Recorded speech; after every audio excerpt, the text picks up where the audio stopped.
Shalom anak-anak yang kukasihi yang ada di rumah. Nah, hari ini kita akan melanjutkan materi pembelajaran kita dengan cara daring.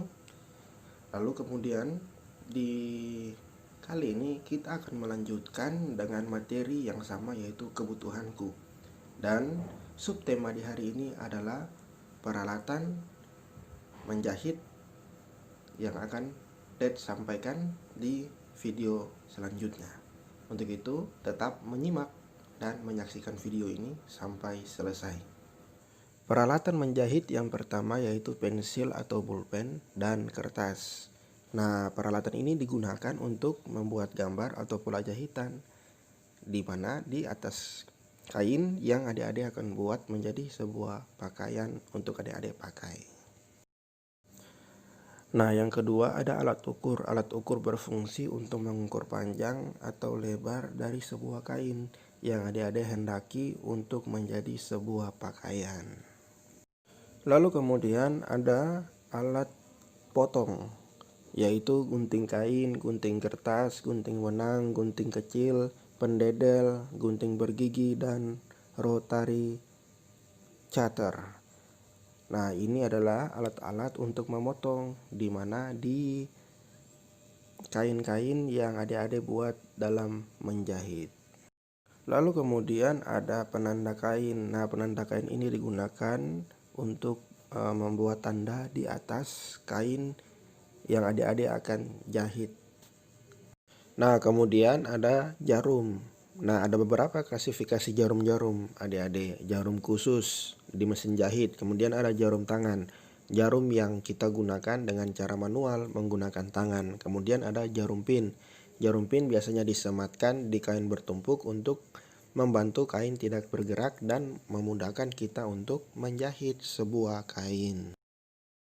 Lalu kemudian ada benang jahit. Nah, benang jahit adik-adik tahu sendiri untuk digunakan untuk menjahit ya. Kalau kita menjahit tanpa benang itu tidak akan jadi adik-adik.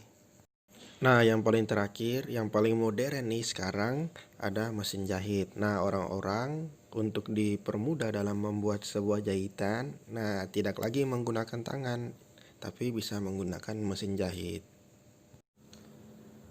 Oke adik-adik, di subtema selanjutnya kita akan belajar mengenai merawat pakaian. Nah, untuk merawat pakaian kita akan belajar ya beberapa hal. Yang pertama yaitu mencuci baju. Nah, bagaimana mencuci baju? Yang pertama, adik-adik harus menyiapkan wadah, tempat untuk menaruh pakaian yang pastinya. Kan tidak mungkin ditaruh di atas tanah atau di atas jubin seperti ya udahlah buang seperti itu, kan tidak. Tetapi kita harus menaruhnya dalam sebuah wadah. Nah, ketika wadah itu sudah ada, pakaian itu sudah ada di dalamnya, lalu kita kemudian menaruh air. Volume airnya ya adik-adik perkirakan cukup untuk baju-baju yang adik-adik taruh.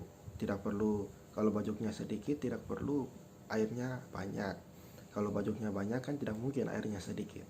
Lalu kemudian langkah selanjutnya adik-adik menaruh deterjen atau yang disebut misalnya Rinso, Daya, Etek. Nah, tergantung adik-adik punya mama suka menggunakan apa, deterjen apa gitu kan. Lalu kemudian direndam beberapa menit dulu baru dicuci. Nah, lalu kemudian dalam proses mencuci setelah direndam, adik-adik dapat menggunakan dua langkah. Yang pertama disikat dengan tangan, atau adik-adik juga dapat menggunakan mesin cuci. Nah, dia tidak tahu orang tua siapa dari adik-adik yang menggunakan mesin cuci atau masih menggunakan manual dengan menyikat. Nah, setelah itu adik-adik menyiapkan wadah lagi untuk menempatkan air bersih. Gunanya untuk apa? Gunanya untuk membersihkan atau dengan bahasa sehari-hari yaitu menspul. Spul pakaian yang tadinya dari deterjen, lalu kemudian diperas hingga deterjen itu sudah keluar atau terlepas dari baju yang adik-adik buat, yang adik-adik cuci tadi, buat untuk cuci tadi. Nah, mengapa harus dispul? Agar deterjen itu keluar. Kalau tidak keluar, nanti dia akan kering dengan bau, ya, bau yang tidak enak. Nah, makanya harus diperas, dibersihkan, baru digantung. Nah, lalu setelah itu kita menggantungkan, bisa menggantungkan langsung di tali, atau adik-adik juga bisa menggantung dengan cara menggunakan hanger. Nah, pasti di rumah adik-adik punya hanger. Dan kemudian adik-adik jemur di bawah terik matahari atau ada angin, supaya apa? Supaya bajunya lekas kering. Nah, lalu selanjutnya setelah kering, kita harus menyetrikakan. Mengapa? Karena kan tadi sudah diperas tuh. Nah, otomatis ada lekukan-lekukan atau ada dalam bahasanya itu adalah tidak rapi, ya, tidak rapi. Ada dalam bahasa sehari-hari itu dibilang dengan kata takoro, terkorek gitu kan, terkorek bajunya. Nah, makanya harus menggunakan setrika untuk merapikannya. Nah, adik-adik bisa lihat setrika nanti di rumah, ya.